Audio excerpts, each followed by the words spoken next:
Hey, yo, what the f***? This is a pally right here. The late night flight is paid for by the following. Hello. I have 3 questions for you. When you're talking NBA with your white coworkers, do you say that Dallas Mavericks point guard Luka Doncic is the best player in the NBA to position yourself as non-threatening in the office? And when black people think that you talk like a white person, do you reply, hey, you would too if you graduated from an HBCU? Are you Rachel Dozer? If you do or are any one of these 3, then you are suffering from the contribution of white privilege.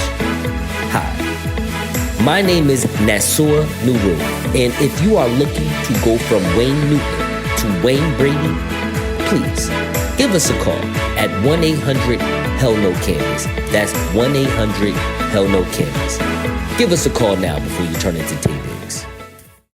It's a bunch of us. I'm a hand in the colony.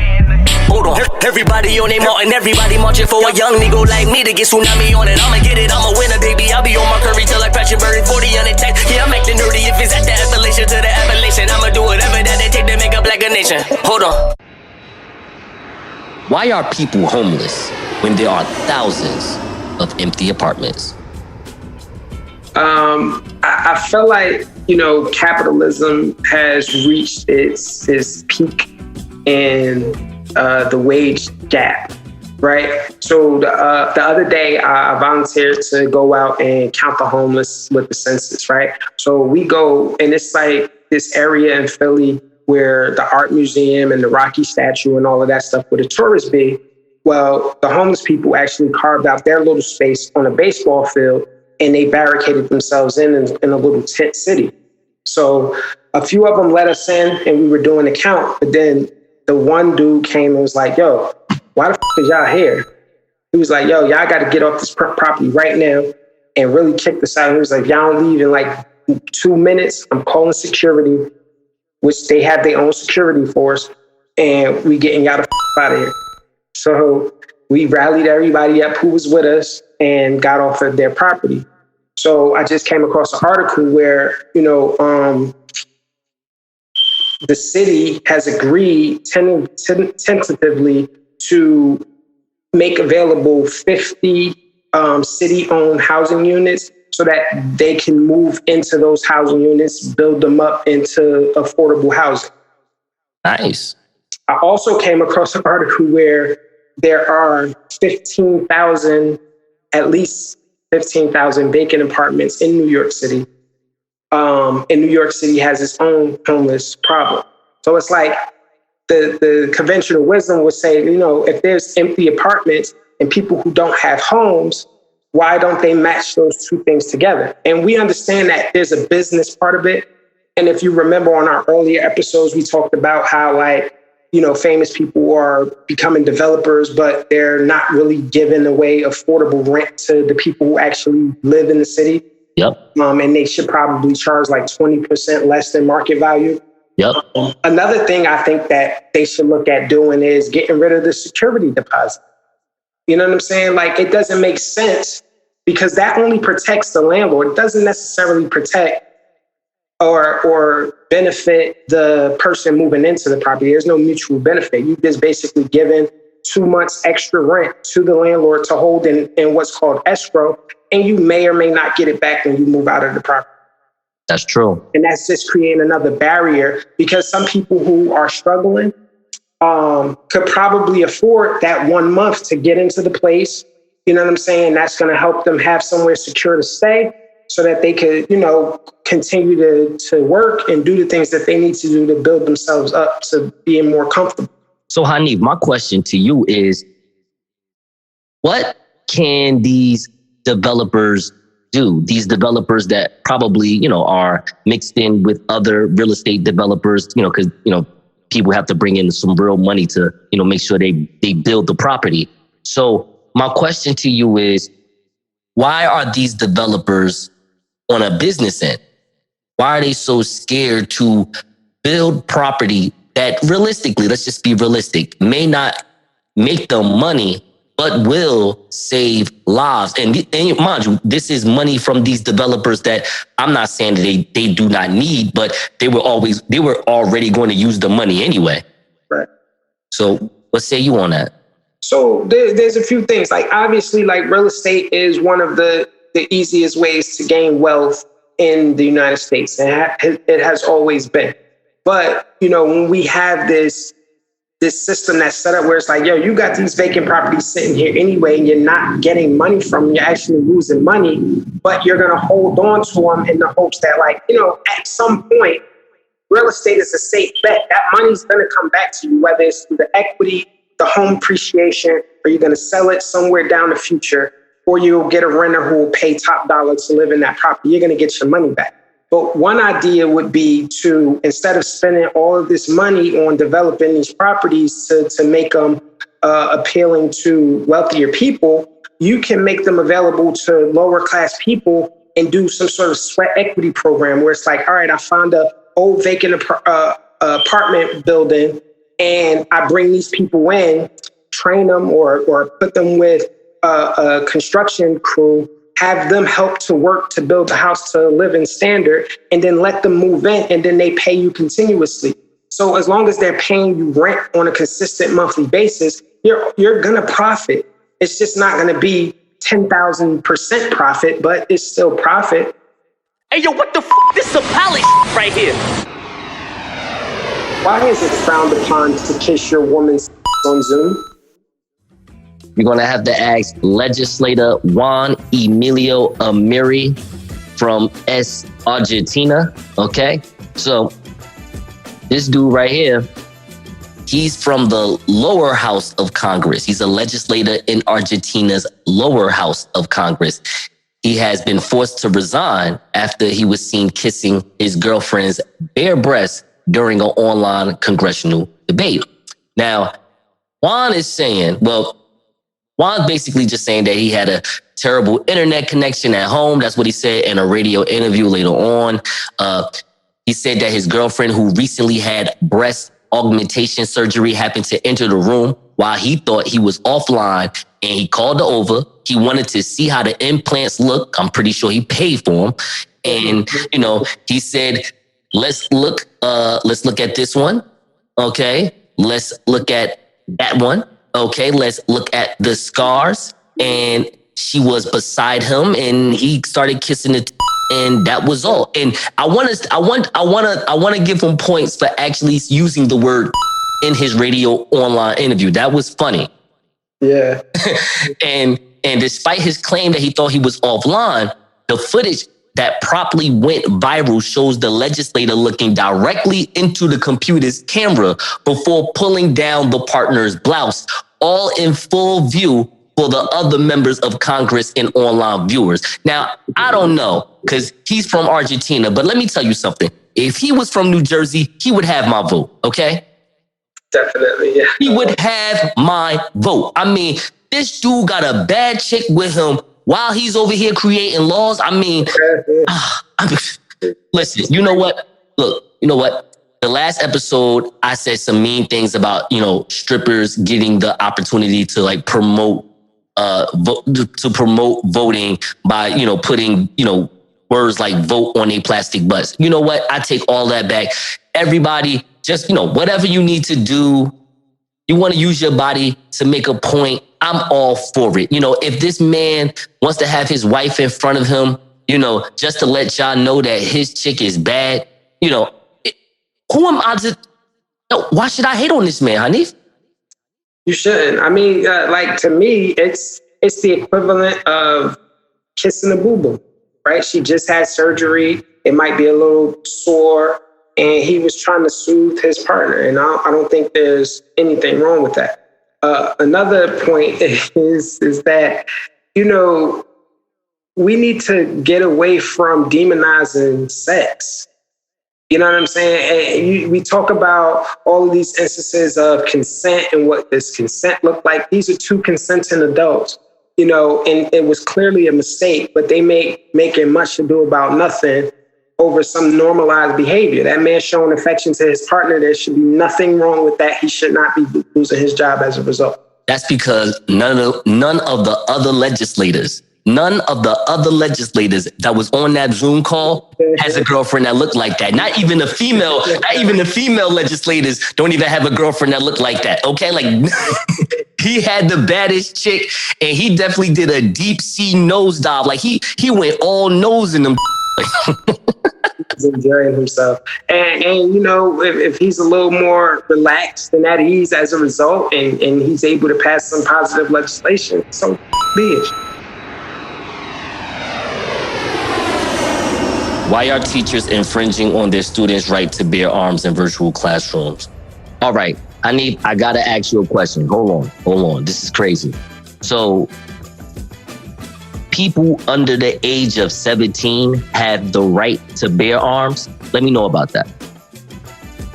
No, I mean, legally, like real firearms, no, but toy guns, absolutely. Okay, and this was a BB gun. Correct. And I'm pretty sure that this young man, this kid, this 9-year-old kid from Louisiana, didn't mean to have a BB gun in the visual, in that visual tunnel that the teacher can see, Right. I believe on this article on CNN that I was reading, he tripped over the BB gun. He saw it, so he picked it up. But the thing was, he's a 9-year-old kid, so, he wasn't thinking super clearly. He just put it next to him. Right. But I mean, hey, like my man Ving Ray said, it's about guns and butter. He put that gun in that tower and, held it like a baby. So, in the 9-year-old's defense, he did the right thing.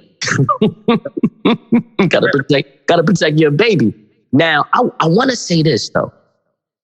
I really dislike the school right now. Though. The fact that this is out in the media, Right. This should not be out in the media because now you are giving in. I hate to, target you white people. I say this with love, okay? I say these things with love on this show. It gives white people an angle to, again, demonize Black kids. Sure. Like, oh, this Black student had a BB gun. Like, come on now. I mean, you're already doing an invasion of privacy by, basically doing this remote learning, but we understand why we are doing remote learning. We don't even have to remind each other what have occurred these last 3 months. But the thing is, why isn't this teacher taking a better stance on this? Why are you not even call the parents? I heard that he called the grandfather on as an emergency contact, but still you keep it in house. It's like, hey, I don't know if you know, but your grandson has a BB gun, and it's on it's on video, so people going to see this.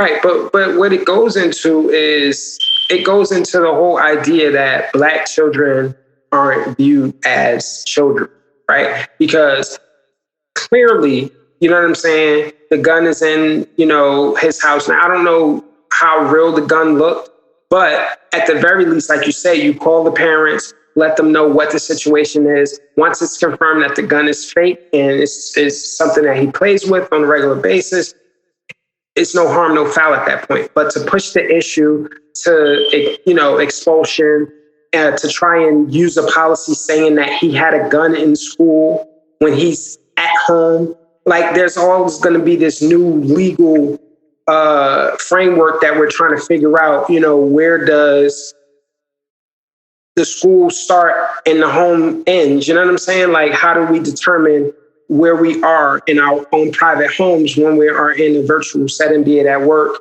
school, or any other virtual setting? You know what I'm saying? Right. Oh, yeah. I do know what you're saying.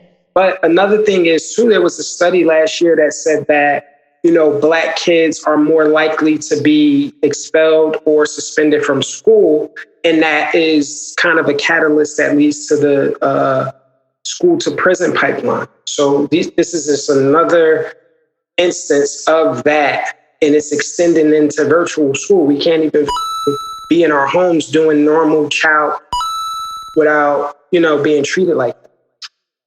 All that is true. I'm with you. I kind of want to just take a step down on that, where I just feel like, the teacher just took a bad angle at all of this.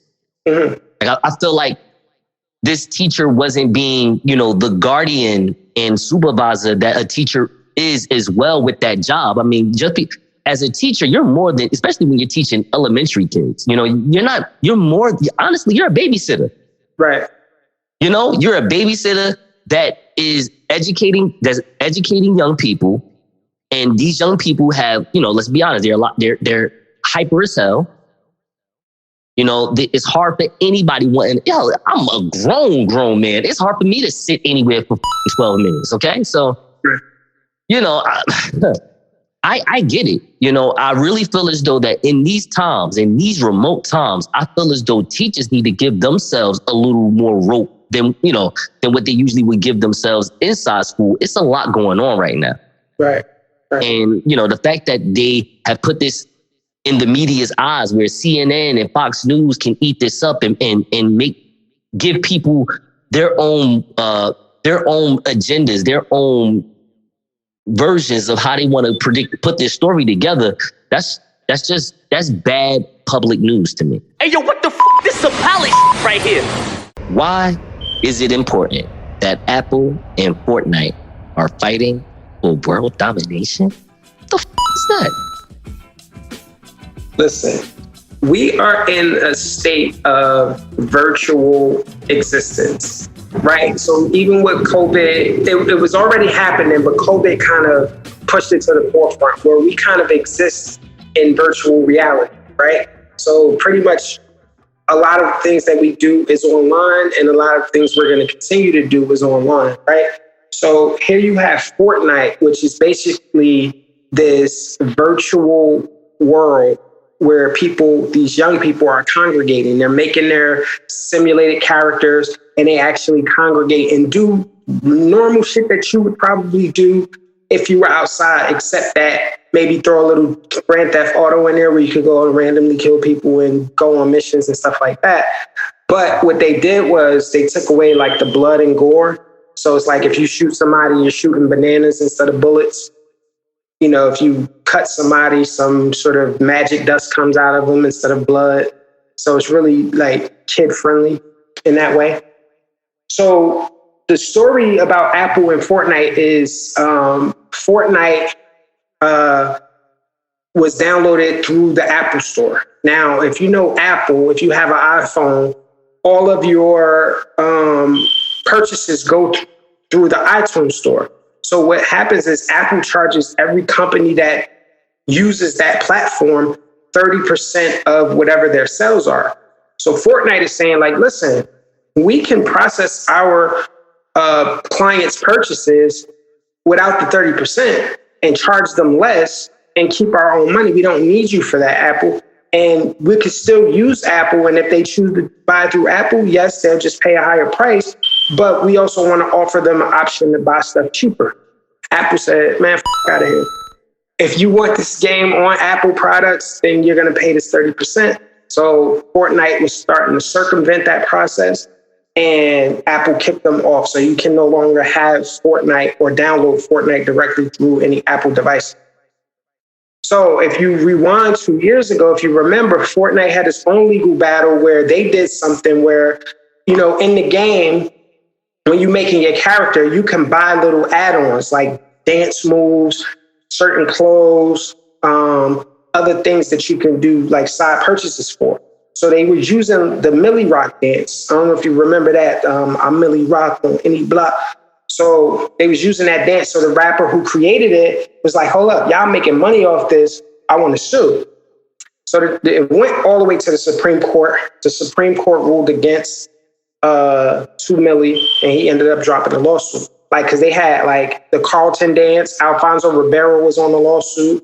Will Smith, the Getting Jiggy with It. Like all of these different iconic dance moves was in that game and making a profit. And the Supreme Court told Epic Games, who owns Fortnite, that it was okay for them to do that.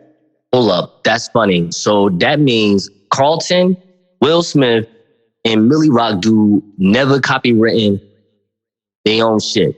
Correct. Those dances were not their own to own, but everybody knows them for it. That's funny. I'm just saying, I mean, they took it all. I'm pretty sure the lawyer had to let them know that before it even got to Supreme Court. Like, hey, yo, hey, you got rights on this? No.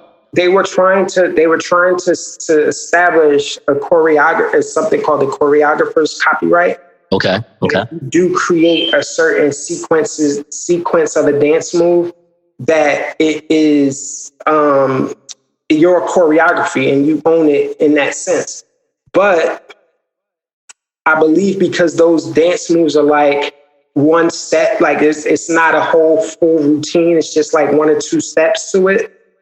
I think they fell short of that requirement.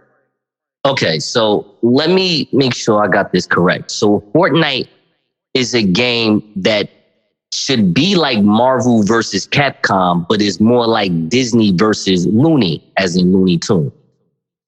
As far as the graphics and the content, yes. Okay, got it. But it's a fighter game. It's it's an open concept game, so you can pretty much do anything. Like my cousin had one instance where her and like a friend of hers, like you get on it, like you talking to your friends, and y'all each got your own characters, and y'all could play the game together in that way. So y'all walking through doing missions, doing all sorts of different stuff. But y'all go to parties.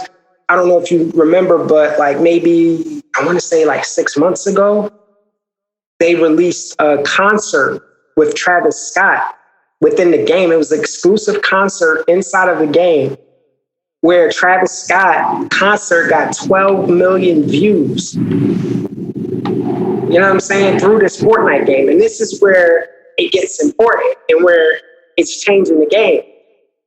Because you have all of these different communities of people who are congregating via playing this game. And Fortnite has that access. So if they want to drop a Travis Scott concert, they could book Travis Scott to perform this virtual concert at whatever price he decides to charge, and then they can put that into their gaming system. Right? Yo, hold up. I'm reading this article on the Intelligencer. That's what it's called, the Intelligencer. And in this article, they're saying that Fortnite has 125 million subscribers. They make $300 million a month. Yeah. Yo, hold on. They're worth $18 billion at this point. And they're just a video game because they have their video game on Nintendo Switch. So this is just a game. It's just a game. This is not even a gaming console like Xbox and shit. No, it's a game. Yo, this is amazing. If I'm Fortnite, I'm telling Apple, F you. That's what they're essentially doing. But what they've successfully done is made video gaming. They married video gaming with social media. That's what Twitch is. Twitch is basically that. So here's the thing, right? Mm-hmm. There's a whole new world of opportunity. You know what I'm saying? Because in my mind started churning. I'm like, yo, if you could license the podcast, if you're a rapper and you do music and you have an audience on Fortnite, whether it's 10,000 people, 100,000 people, however many people, you could exclusively sell your content direct to consumer through the Fortnite app in a virtual setting. Damn. So when that Xbox coming out? Xbox is, I think, November or December, around the same time the PlayStation 5 coming out. Do they have like Xbox tutors, like tutors or something like that? I said tutorverse. Tutors? I need to learn how to play video games. It seems I'm going to be spending a third of my life in video game world, yo. Because that's crazy, because that's what makes Travis Scott and Tyler, the Creator, so big. And people be like, how the f*** are they so big? Like, yo, they're on these platforms that, you know, most people, I don't say most people, but some people now, because you got a third of this country is gamers now. Right. They are on Twitch. They are playing Call of Duty, Grand Theft Auto, obviously Fortnite, you know, and that's how they're interacting with each other. I mean, you're more likely to meet Devin Booker from the Phoenix Suns on a video game than you would in actual life. This is true.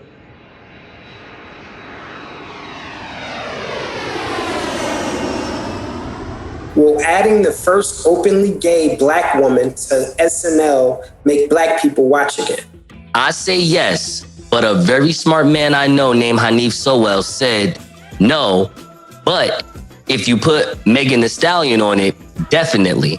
And I thought about that. That makes a lot of sense. That makes a lot of sense. Imagine Megan Thee Stallion on SNL. I think a lot of black people, like if you could just actually have a Nielsen rating for how many black people are watching television, I think you would definitely get a rating. I think Megan Thee Stallion would definitely pop 4 million black people watching Saturday Night Live that night that she's on, like, as far as her doing sketch comedy the whole way through. Yeah, well, she's gonna make a musical appearance, but normally when they do the musical appearance, it depends on what Megan's personality is. They normally try and incorporate them into the skits. And no, she could just be like a host. I'm just using it as, not the host, because we're talking about a cast member. So imagine Megan Thee Stallion actually being a cast member. Oh, if she was a regular on Saturday Night Live, that's what I'm saying. I think 4 million black people would tune in and watch that. Listen, all they would have to do, if I could make a suggestion, I would say, just let Megan randomly twerk through, when they do the little news hour with Colin Jost and Michael Che. Yeah, just let her randomly twerk through random skits. You know what I'm saying? That'll be dope. Okay.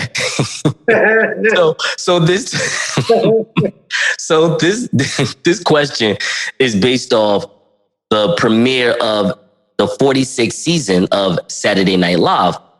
Saturday Night Live will be adding a Southern comedian by the name of Punky Johnson. Punky Johnson has worked on sketches such as Adam Ruins Everything and a Black Lady sketch show. She is the first openly gay black woman to join the cast. Now, I'm very, very proud of her. Don't know her, just proud of her.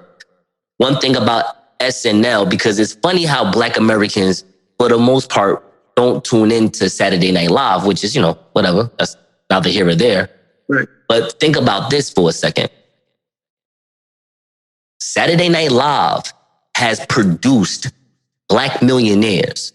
Oh, it's true. Let me run down the list. So Leslie Jones, who was just recently on Saturday Night Live.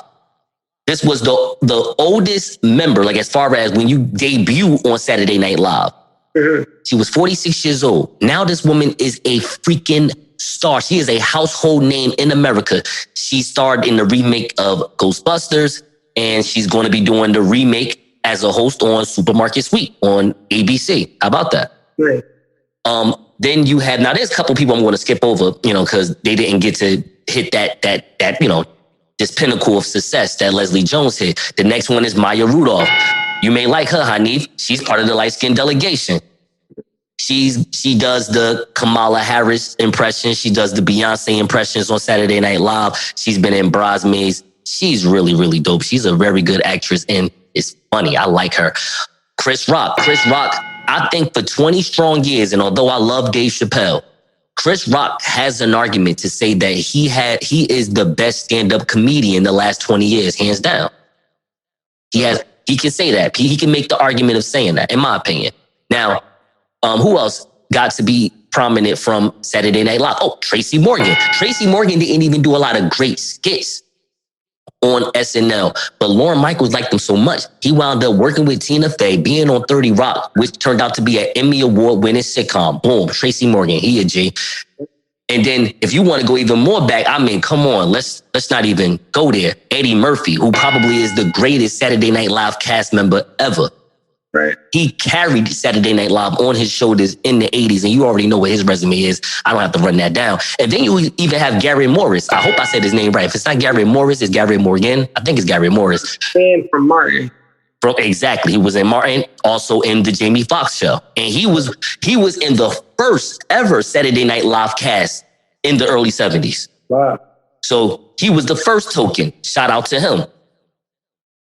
But I'm very happy for Punky because she'll be able, I think, to be on this platform, she'll be able to, maybe get a lot of different opportunities. And that says a lot because that dude, Mikey Day, that was writing with Nick Cannon with Wildin' Out, he left. and wound up going to Saturday Night Live, and his career is going on a whole nother level. Think about Michael Che, black dude. He's the first black lead head writer for Saturday Night Live. Oh, really? Yeah. So, I kind of implore my black Americans to kind of watch Saturday Night Live. I will say, the last 7 years, Saturday Night Live has been very aware. Now, some people don't like their political jokes, and that's neither here or there. But what I would say, as far as their awareness of what social justice is and how they can make jokes about a lot of things that's going on, they're really spot on right now. Hey, yo, what the f***? This is a palace right here. Should there be an asterisk next to this year's NBA Finals winner? I believe the pop group Queen said, "We are the champions, my friends, and we keep on fighting even if we have to put on masks because the coronavirus is out here." Listen, let me tell you something. An asterisk. It should be an asterisk, a crown.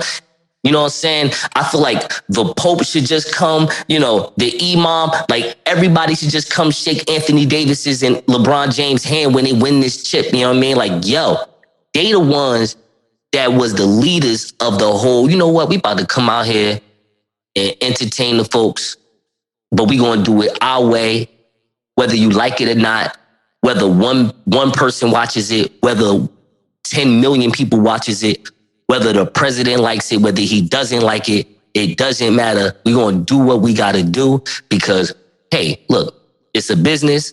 We got to make our money. We got to feed our families. And at the same time, this is the game we love. So asterisk, come on, man. Like that's crazy. It's not no one's fault of what happened.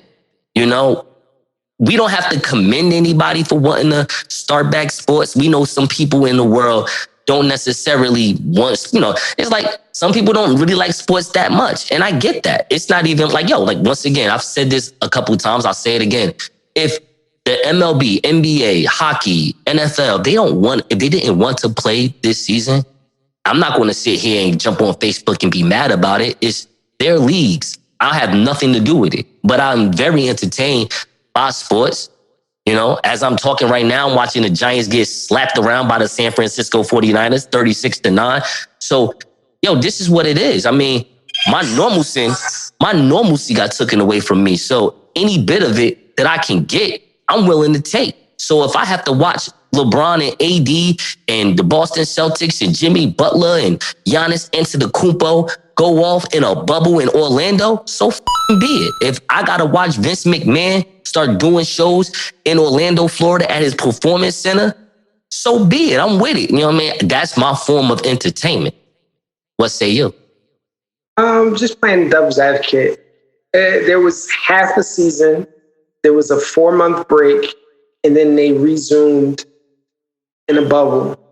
You know what I'm saying? So that's the reason why I think people are mentioning the asterisk is because this isn't a complete NBA season. And so how could you truly judge who the true contenders were? Well, if you want to play that game, the best team before the coronavirus is in the Western Conference Finals. The Lakers. That's correct. So for right now, I would say the NBA is 50% correct right now. Do you think that the Nuggets would have been as much of a contender as they were had it been a full season? The Nuggets were one of the 4 best teams in the NBA, like the 4 best teams in the West. Okay. Yeah, they're a high seed. I mean, Jokic is no joke. If anything, I think the emergence of Jamal Murray, no one really knew that he was going to be like that type of guard. They wound up giving him like a $100 million plus extension. Like this dude could really ball. He's a Kyrie type of guy. But they didn't know that they had that in him, and he just started balling. So, they wound up knocking off Kawhi and Paul George and those dudes over there at the Clippers. Now on the East, the East is a weaker division sort of compared to the West. So the Miami Heat may wind up beating Boston today, Sunday. It may happen, it may not. But let's say if it happens, they wasn't looked at as one of the top 3 teams in the East. But the East is not that strong anyway. So that's why I say it's 50% correct, because people expected the Lakers to be where they at right now. We didn't know who going to come out from the East, you know, because, hey, let's be honest. Let's say if Kevin Durant said, you know what, nah, I feel like playing, the Brooklyn Nets may wind up in the finals. We don't know. So with all that being said, to ask that question, I think the best person to answer it is LeBron James, because I promise you, Bron going to tell you that this is the greatest ring ever. I'm telling you, I can't wait for it. LeBron is great. He does young people create narratives, and they do it through social media. LeBron is the one that has people really having an argument between Jordan and LeBron. LeBron, I love you so much, bro, but it's really not an argument between you and Jordan. It's not really that much. Like, that shit, like, if you want to have a discussion about it, sure, but the answer should always be Jordan. Right. It should always be Jordan. Like, why not? It's Jordan. But he has found a way through Instagram and, you know, all his other platforms, doing all his businesses, to make one think like, hey, is LeBron better than Michael Jordan? It's like, no. And that's why probably why Michael over here getting his businesses up. Like, you know what, LeBron, if that's what you want to do, I'm about to have a NASCAR team now. You keep with me. I might buy hockey too. I'm going to let Travis Scott use my mansion to shoot a video. You know what I'm saying? I'm about to show you, you know what I'm saying? People think Charles Barkley more woke than both of us, but nah, baby, it's me. Hey, yo, what the f***? This is a palace right here.